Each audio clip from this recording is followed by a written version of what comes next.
चलिए, तो next topic है आपका equal protection of the loss. ठीक है। लास्ट लेक्चर में हम लोगों ने क्या देखा है? Equality before law. अब हमें देखना है इक्वल प्रोटेक्शन ऑफ लॉस क्या चीज़ है।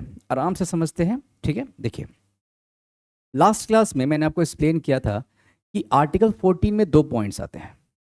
ये दूसरा पॉइंट है। पहला पॉइंट मैंने लास्ट लेक्चर में आपको बहुत अच्छे तरीके से एक्सप्लेन कर रखा है। जाइए, जो लोग नहीं देखे हैं उसे देखिए।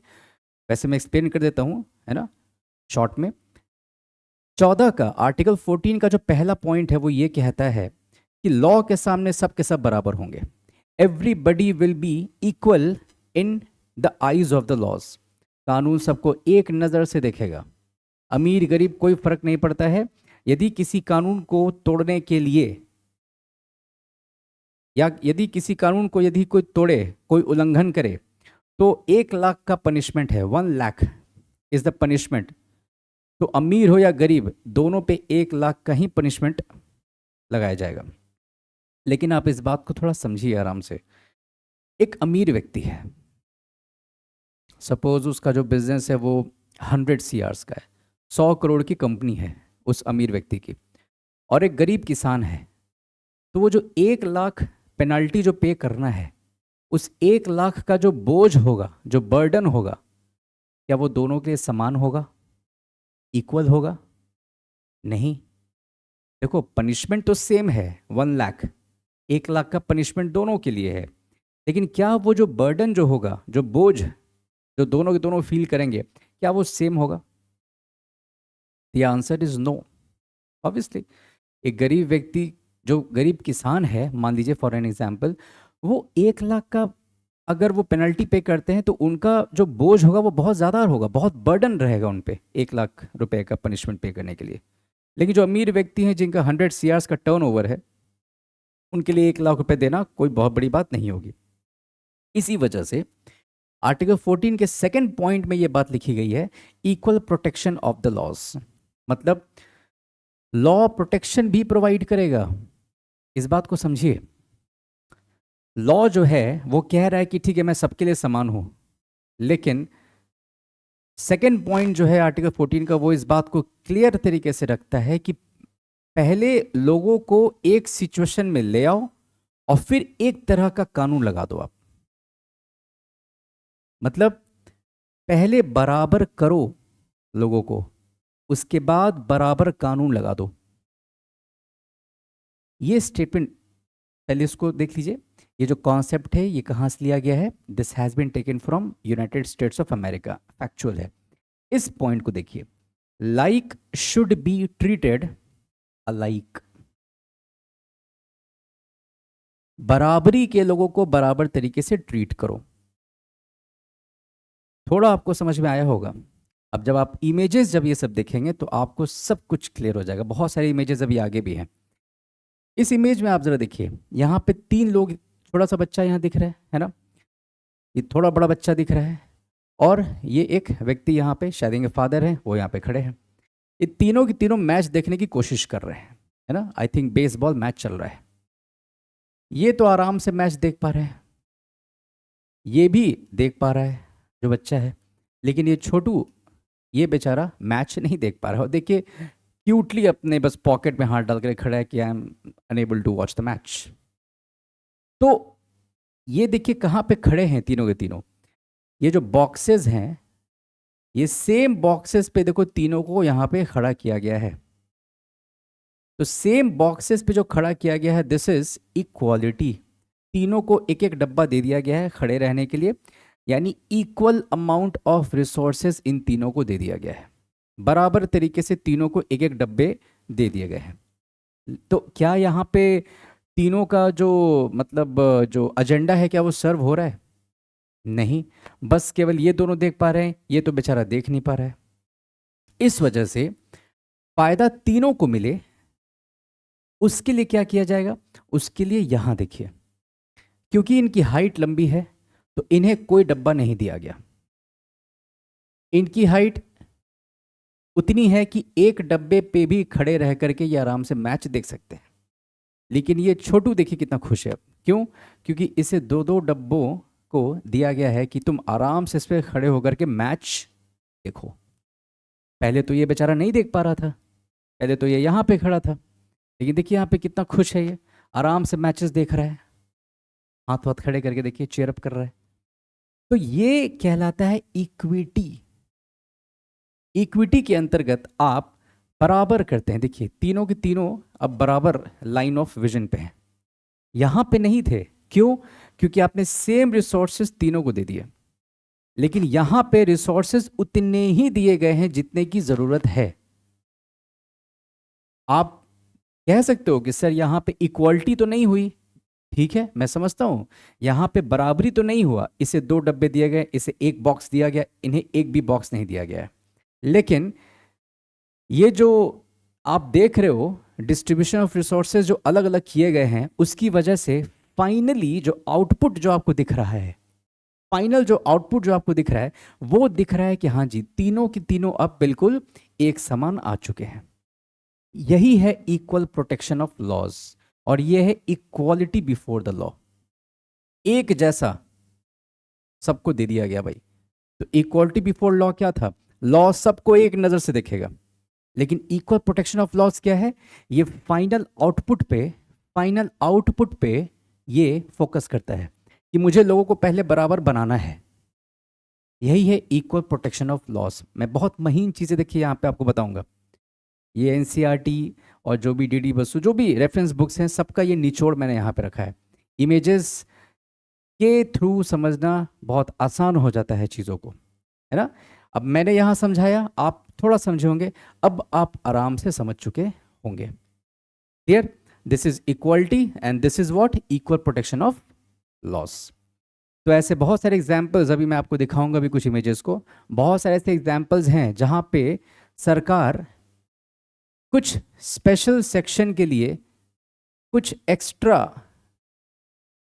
रिसोर्सेज प्रोवाइड करती है, ताकि सोसाइटी में क्या आ सके? बराबरी आ सके। और यही क्या है? Example equal protection of laws का एग्जाम्पल है। जैसे आइए देखते हैं सरकार क्या क्या करती है। This is a very good example.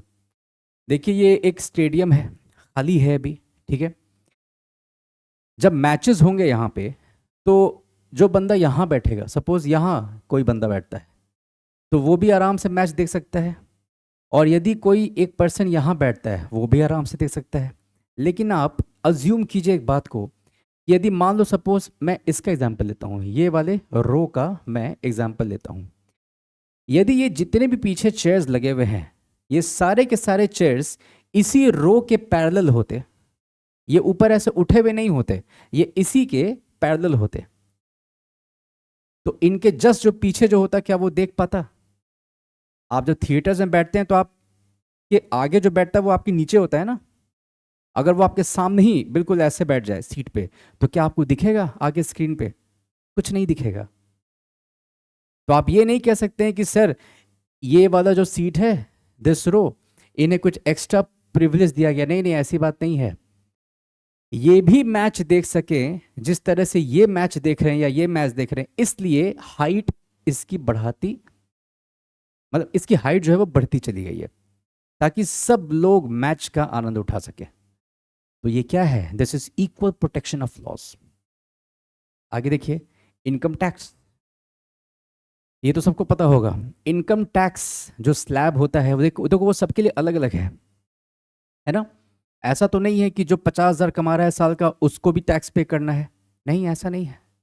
मैं बताऊंगा आपको, इकोनॉमी में इनकम टैक्स स्लैब होते हैं। जैसे जैसे आपकी सैलरी बढ़ती है, वैसे वैसे इनकम टैक्स की लाइबिलिटी भी आप पे बढ़ती चली जाती है। तो आप क्या देख रहे हैं? टैक्स रेट चेंज कर रहा है आपकी इनकम के साथ, यानी कि जितना ज़्यादा इनकम आप कमाओगे, आप पे इनकम टैक्स ज़्यादा लगेगा। एक समय के बाद वो चलो कांस्टेंट हो जाता है, एक लफार करवाएगा, मैं समझाऊंगा आपको सब। But in normal talking terms मैं समझाना चाह रहा हूँ आपको इक्वल प्रोटेक्शन ऑफ लॉस, कि सरकार यहाँ पे क्या कर रही है, जिनकी सैलरी कम है, जिनकी इनकम कम है, उनसे कम इनकम टैक्स लो, जिनकी इनकम ज़्यादा है उनसे थोड़ा ज़्यादा ले लो। ताकि इससे क्या होगा? इससे बर्डन जो है वो डिस्ट्रीब्यूट हो जाएगा, बोझ डिस्ट्रीब्यूट होगा। जिसकी सैलरी बहुत कम है, जिसकी इनकम बहुत कम है, वो बहुत ज़्यादा शायद बोझ में नहीं आएंगे। अब किसी की सैलरी 1 लाख रुपए है ही 1 साल की, और आप उससे 30% टैक्स ले लें, तो वो बेचारा और भी गरीब हो जाएगा।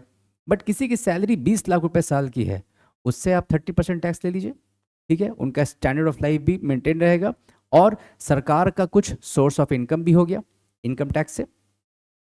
उसी पैसे को वो इस्तेमाल करेगी गरीबों के वेलफेयर के लिए।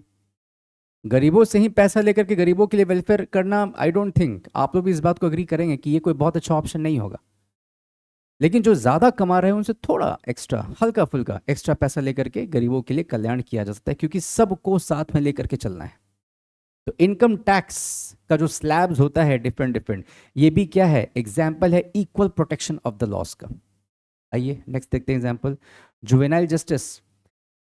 देखिए जुडिशरी का ऐसा मानना है कि यदि कोई बच्चा है और बच्चे से कोई क्राइम हो जाता है, तो उस बच्चे पे जो ट्रायल चलना चाहिए, जो कार्रवाई चलनी चाहिए, वो नॉर्मल जो अडल्ट्स हैं उनके जैसा नहीं चलना चाहिए।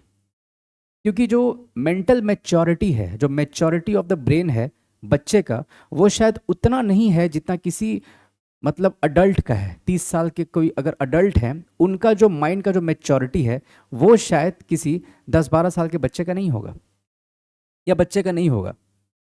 इसी वजह से जुवेनाइल जस्टिस सिस्टम एक अलग सा सिस्टम बनाया गया है, यानी किसी बच्चे से यदि कोई अगर कोई क्राइम हो जाता है, उसके लिए ट्रायल अलग तरीके का चलेगा।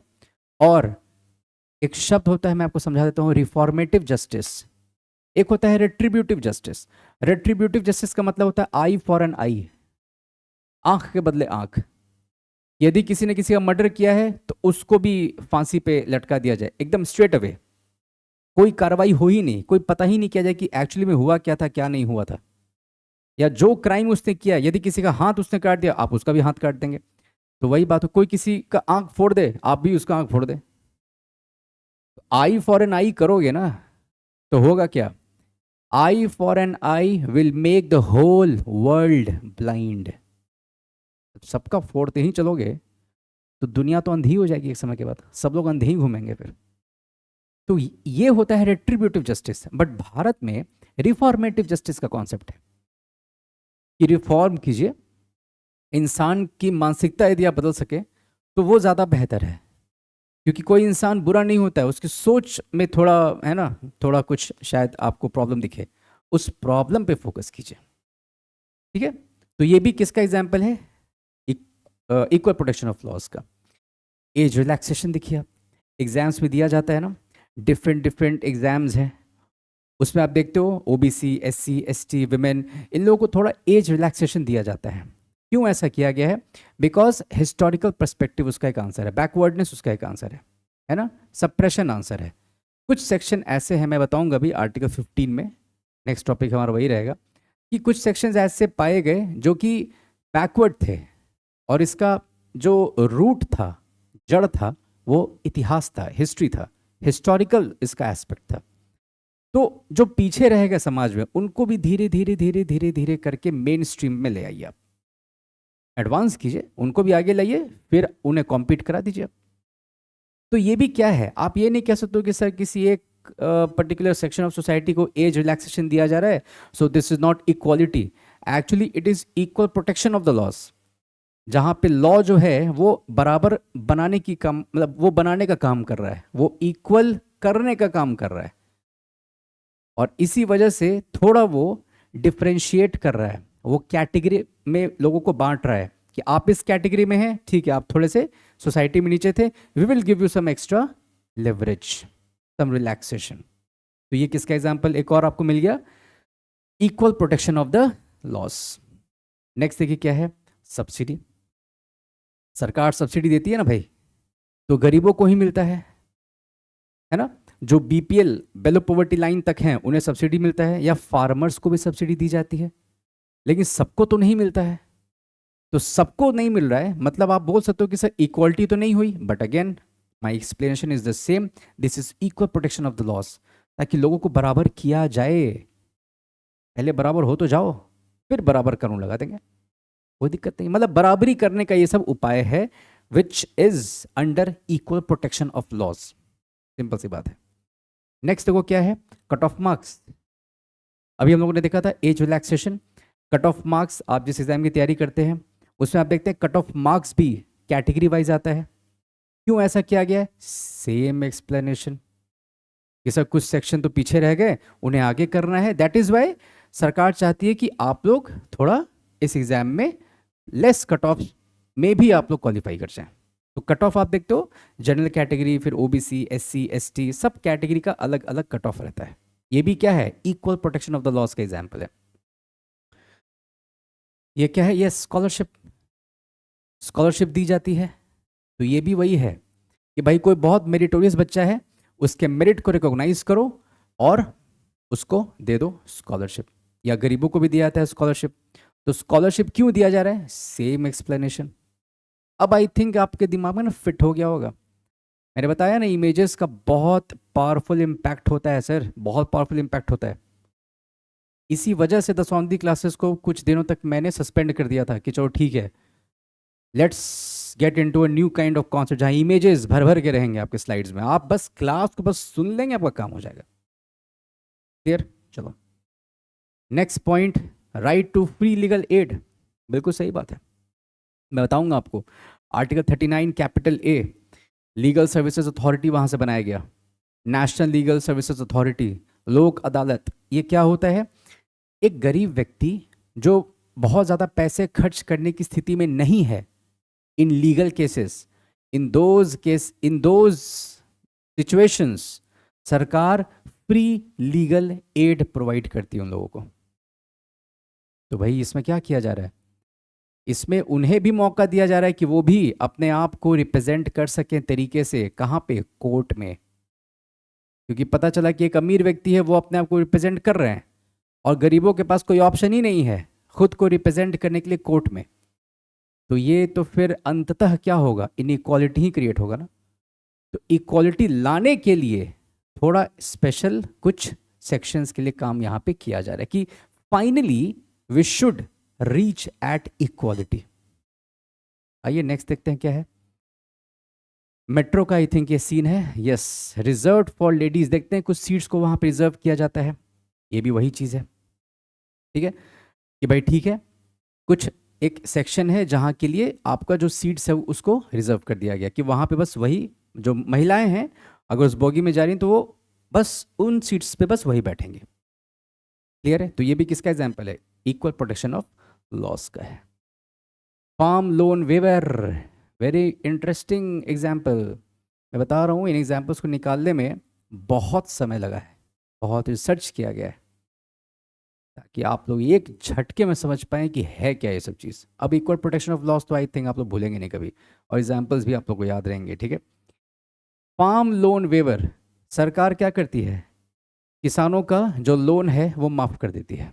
अब मैं समझाऊंगा आपको जब मैं पढ़ाऊंगा फिजिकल बजटिंग, तो वहाँ पे revenue account, capital account, revenue receipt, revenue expenditure, capital receipt, capital expenditure, physical deficit, primary deficit, effective revenue deficit, effective capital expenditure, मैं सब कुछ बताऊंगा आपको और ये बहुत इंपॉर्टेंट टॉपिक वहाँ पे रहेगा। बट यहाँ समझ के चलिए, लोन वेव करने का मतलब क्या होता है? लोन माफ़ कर देना। किसानों का लोन माफ़ कर दिया जाता है। सरकार कभी कभी किसानों का लोन माफ़ कर देती है। अब सपोज जैसे आप इस साल देखिए, बहुत गर्मी है ना, रिकॉर्ड तोड़ गर्मी का अनुमान है और देखा भी जा रहा है अभी। और एल नीनो शायद इस बार देखा जाए। एल नीनो, ला नीना, दो तरह के कॉन्सेप्ट हैं। जो साल एल नीनो होता है उस साल बारिश बहुत कम आती है, या जिस साल मानसून बहुत, मानसून सुने होंगे आप लोग, हिंदी में मानसून कहते हैं। मानसून जिस साल बहुत कमज़ोर होगा उस साल को आप कहोगे एल नीनो, और जिस साल मानसून बहुत अच्छे तरीके से आएगा आप उससे कहोगे ला नीना। ला नीना, एल नीनो। तो एल नीनो मतलब क्या हो गया? मानसून नहीं आया। और मैं आपको बता दूं, भारत में 2/3 जो फार्मिंग हो रही है, जो खेती हो रही है, उसमें जो पानी का जो ज़रूरत है, जो रिक्वायरमेंट है, वो मानसून के पानी पे ही निर्भर है। यानी 2/3 जो खेती हो रही है, जो कृषि कृषि एग्रीकल्चर जो हो रहा है भारत में, 2/3 of that particular agricultural part is dependent on monsoon. Monsoon की बारिश पे डिपेंड कर रहा है। मानसून ही जब कमज़ोर आएगा तो सूखा पड़ जाएगा, तो फार्मर का तो नुकसान हो जाएगा। तो फार्मर जो लोन उठाए होंगे वो कहाँ से पे करेंगे? वो तो पे नहीं कर पाएंगे क्योंकि सूखा आ गया ना, वो तो खेती ठीक से कर नहीं पाए, सारा उनका फसल जो है वो चौपट हो गया, नष्ट हो गया। अब क्योंकि फसल चौपट हो गया, नष्ट हो गया, इसकी वजह से अब तो वो कुछ बेच नहीं पाएंगे बाजार में, तो कुछ प्रॉफिट कमा ही नहीं पाएंगे, तो लोन क्या ही भरेंगे। इसीलिए सरकार क्या करती है, लोन जो है वो आपका वेव ऑफ कर देती है। जस्ट अ सेकेंड, हाँ जी, लोन जो है वो क्या कर देगी, वो वेव ऑफ कर देगी। ओके, चलो नेक्स्ट देखते हैं एग्जाम्पल क्या है, कोई है भी? हाँ जी, railway concessions for senior citizens. ये तो आई थिंक आप लोग बहुत अच्छे से अवगत होंगे। आप देखते हैं ना वहाँ पे टिक कराते हैं, जब आई मीन जब आप टिकट को बुक करते हैं तो वहाँ पे टिक कराते हैं, सीनियर सिटीजन्स का एक होता है ना, उसे टिक कराते हैं कि क्या आप सीनियर सिटीजन हैं।